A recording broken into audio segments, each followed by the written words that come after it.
The ANC Ekurhuleni Regional Elective Conference has finally kicked off after almost a two-day delay. The conference being held at the Indaba Hotel in Fourways, Johannesburg, faced delays after chaos broke out as branches and members claimed they were not allowed to register.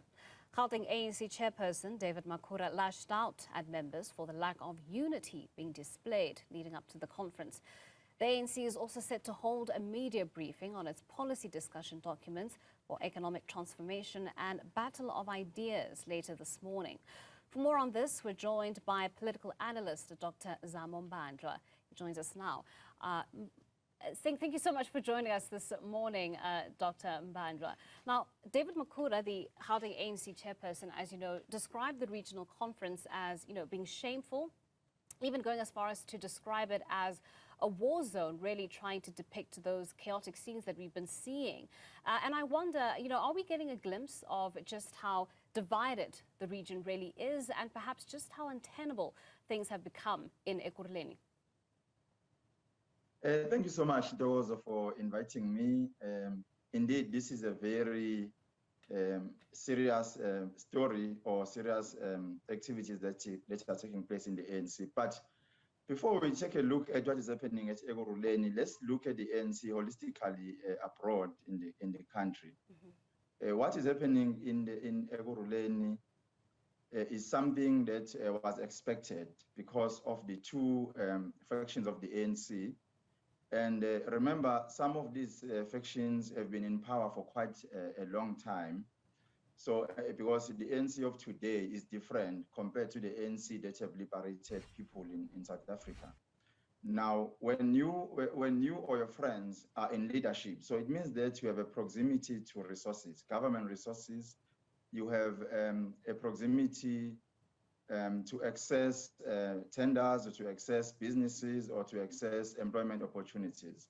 So that alone creates a situation where people end up willing to sacrifice anything as long as they're in power. So what has happened is not something new. We've seen these characters showing their ugly heads in different provinces and different regions. So that's where the ANC is today. And if you really think that this is going to end now, you are in a periphery, you are in your own space, because we're not going to see this ending now. You'd see worse in the ANC National Conference. Because remember, all these characters will be part of the National Conference, and all these activities that are taking place in different regions and provinces will build up to a bigger scale in a National Conference. Now, I was very interested to see what will happen now, because what happened yesterday is that a day before yesterday, in the conference of Ekurhuleni, 9 branches were excluded in the credentials. And what is more interesting is those branches were instructed to reconvene and come back with their selected delegates to represent the branches in the conference, and they were expected to reconvene on Monday. So the conference is taking place now. How then can you expect branches to reconvene for the sake of the conference when the conference is already taking place? It tells us that the ANC is actually in trouble. And that's not the only problem that the ANC have. The ANC at the moment do not attract leaders that have a vision of the country. So of course, those who are in leadership position and those who aspire to be in leadership positions are not representing the interest of the people at large.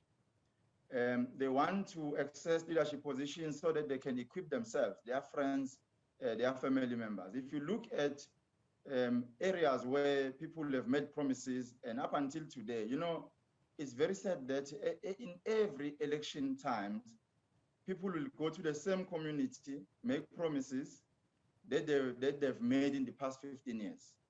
So it tells you that no matter who the members are electing, the conditions will remain the same for the many population or many people in the country.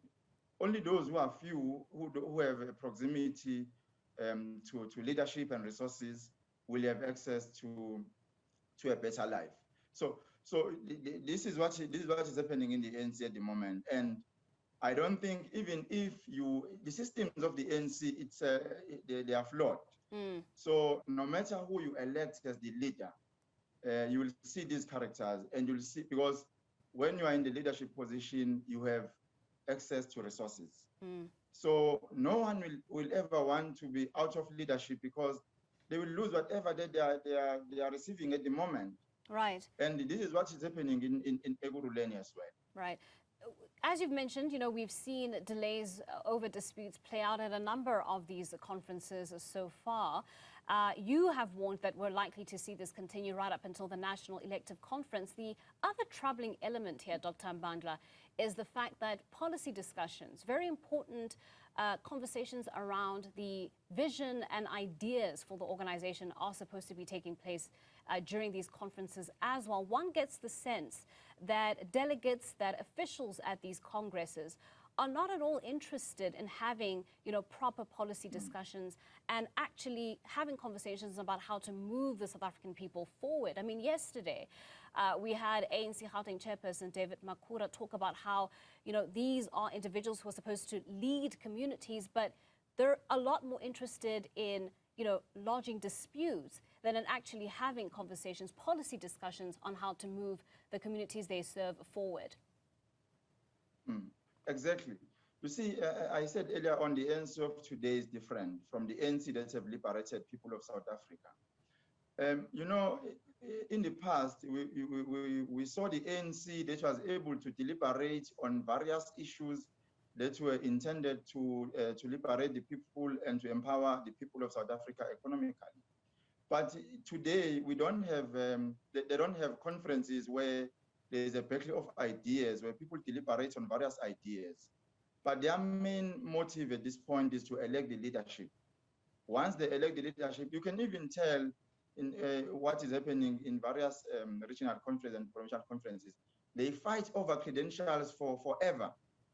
And once the credentials are being adopted, then the congresses continue. And by the time they approve the credentials or they adopt the credentials, they have no time to deliberate on issues of the country, issues of the ANC itself. So there's no political ideology anymore in the ANC. People are just there to occupy positions because they want to have access to resources, nothing else. Right. So everybody is it's a survival of the fittest. So really, you cannot say this particular faction is much better than the other, because both factions are not for the interest of the people.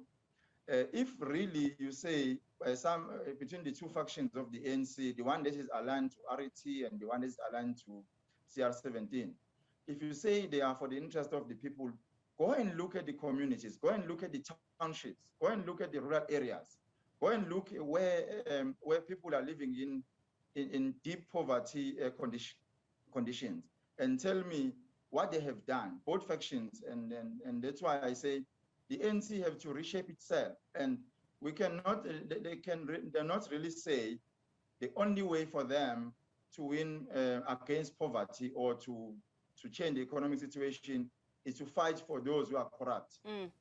Of course, corruption is a problem. We don't want corruption, but along the fight against corruption, they need to develop strategies and mechanisms that will empower the people on the ground. Right. Talking about factions, Dr. What is Mbandlwa, happening now? Yes. Yes, talking about factions, we know that the regional treasurer in Ekurhuleni, Dr. Xakaza, is contesting for the position of regional chairperson. We also know that Mzwandile Masina is in fact looking to be re-elected into that position. Masina, as I mentioned, wanting another try at that post. But I wonder if you think branches may have an appetite for some change. I'm at least looking to see if you have a different expectation of the outcomes of this particular conference. Yes, of course, the branches might want to see the change, but the problem now is those who are in leadership and those who are part of the preparations for the conference will always have access to the membership, access to resources. So Now, you will be surprised to see that those who are fighting for their recognition in the conference, they are not necessarily interested to see the ANC winning issues or fighting for issues affecting the people. It's because, the conferences of today are a business. When you are nominated as a delegate to the conference, you have a mandate, and those who are more aligned to your perspective give you resources. So now, when the conference do not take place, you know yourself as a delegate that you are in trouble. So you must be seen as a person who is fighting for your faction or for your perspective. So these people are not genuinely fighting. No, those who are fighting, who are disrupting the conference, is because they have a mandate, and the resources were made available for them to deliver a particular perspective. And the other faction also is the same. The case is the same. So that's where the problem is. And you see, the problem that the ANC have today is to focus on the factions. Yeah. And these factions are not appealing to the community on the ground. The ANC have lost local government elections at Ekurhuleni, and by the look of things, they're not going to gain power anytime soon, because the factions, when they fight for amongst themselves, the people on the ground suffer, and they become more confused, because people are not interested in the politics of the ANC at all. They're interested to see their lives changing. They want to escape from the poverty. Now you have a liberation movement which becomes the hope of the people, which is fighting amongst itself. Then it becomes a problem for the people on the ground. So in that sense, I'm saying, no matter who emerge in the regional conference of the ANC at Ekurhuleni, the conditions of the people on the ground will remain the same. And until the ANC go back to the drawing board and perhaps invite different people from the society to come and give advice to the ANC. But the major problem, Togozo, is many people are fed up. They don't want to advise the ANC, because you advise the ANC today, then they just keep whatever advice that you give them. They don't implement. So it becomes a problem now, because people are fed up of attending talk shows where people talk, deliberate, develop good ideas. But those ideas are not being implemented because people are Sure. interested in stealing money more than changing the lives of the people. Sure. Well, So we are yet to see a situation where the ANC, even in the national elections, do not sustain power, do not gain the majority in the national government elections.